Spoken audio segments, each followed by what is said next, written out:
Hello and welcome back. Today we have Miller from our team joining us to talk about what brands can do to consolidate their marketing spend and reduce their marketing costs in 2023. Certainly a big topic, isn't it? Yes. Hi, guys. Yeah, I think, one thing that we've been hearing a lot from our customers at the moment is really in a post-COVID world, how do I consolidate my spend? How do I, improve the operations of our business?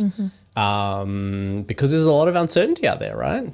Yeah, we think we're seeing it more and more with our clients, kind of tightening up their budgets, making sure that we're being as efficient as we can, a little bit less testing, a little bit more certainty into the things that we're doing that we know work. So yeah, we're definitely seeing a lot of that at the moment. Yeah, I think, just jumping straight into it, the first one that, we are recommending for all of our customers and everybody listening is make sure that you are profitable on your first transaction. There's no faster way to lose money than, not making sure that you're generating a profit on every dollar is certainly your first transaction. So I think for marketing teams, this really means mapping out and having a very clear idea about what your customer acquisition cost is, how much margin you're generating on each product, what's working, and don't be afraid to stop running that type of activity if it's not working and make a big change, right? Yeah, definitely. I think once, as you said, if you're no longer profitable,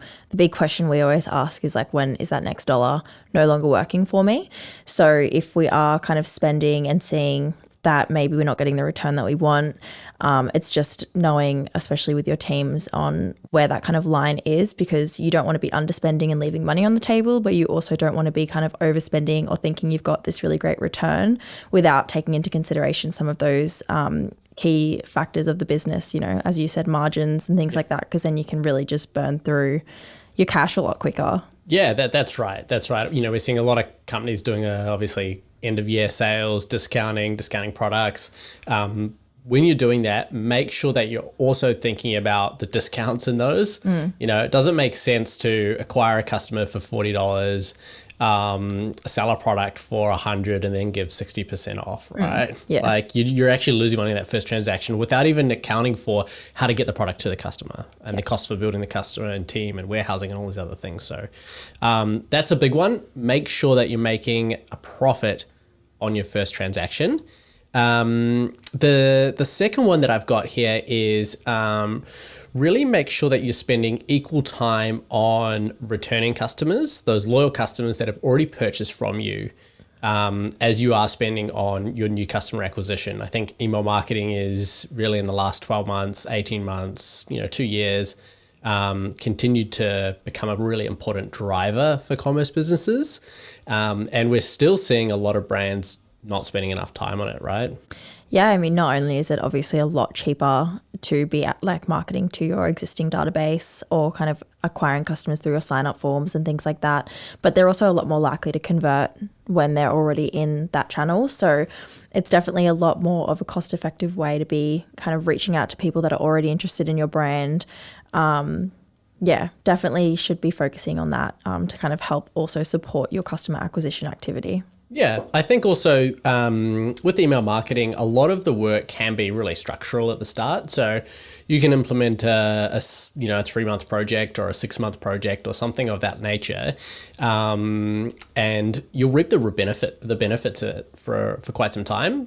Yeah, because of automation, because of platforms like Klaviyo, Salesforce, all these platforms have a lot of automation. You just need to do the work to make sure that it's working, which means that you need to put the time aside for it. So for me, the big thing here is let's try and balance the work that we spend acquiring new customers with the work that we want to spend with getting them coming back. Yeah, definitely. Yeah.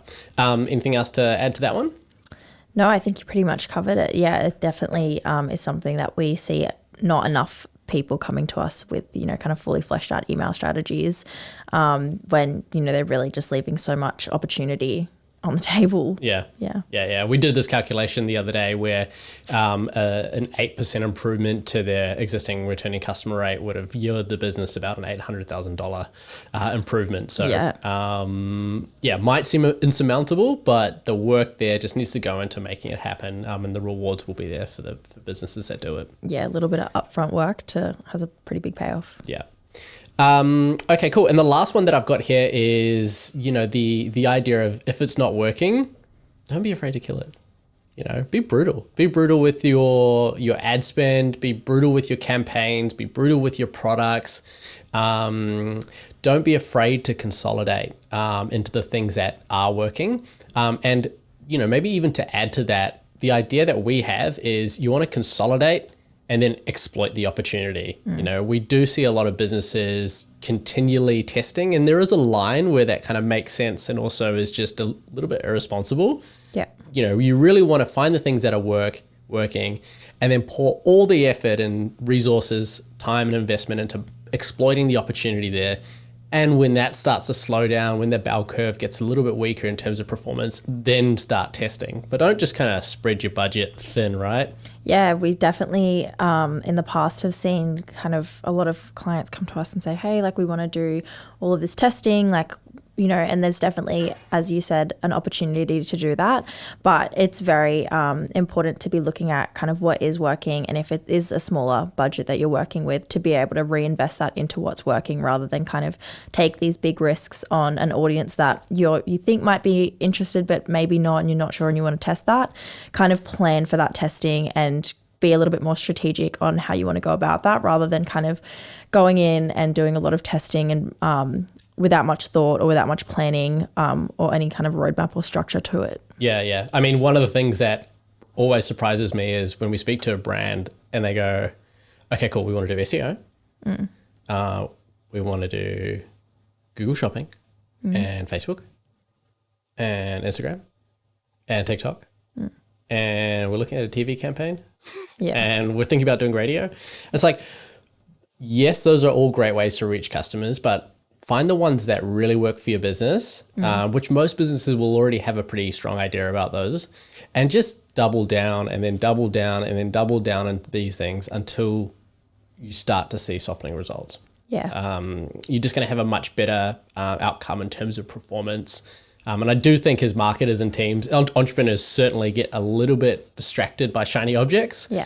Some focus, some discipline about what works, and the idea of just, being okay with throwing things out if they're not working, but being pretty brutal about it. Yeah. Yeah.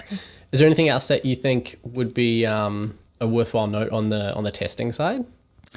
I think, just kind of, as we said, it's super important to do those tests, but as long as we're actually taking some learnings from those tests and kind of not just throwing them away and say, hey, we did this test and these were the results, but we didn't really do anything with it. I think, making sure that you have a pretty clear plan on what that testing looks like, a time frame for that testing, a budget, so that you're kind of not just throwing things at the wall and hoping something will stick. Yeah. All very, very good points. So the three key takeaways that we've got here is make sure you're profitable in the first purchase. That's super, super important. Make sure that you are spending equal amounts of time on those customers that have already purchased from you, as the ones that, you want to try and attract and acquire. And then be brutal. Be absolutely brutal with what's working and what's not. Don't be afraid to throw it out. With the idea that investment and that resource could be, funneled into the things that are already working. Yeah. Easy, right? That's it. So good. All right, guys. Well, thanks for tuning in. Hopefully you got something out of this. Make sure you like and subscribe. Jump on our YouTube channel, jump on our weekly email newsletter and insights, and drop us a line. Thanks. Bye.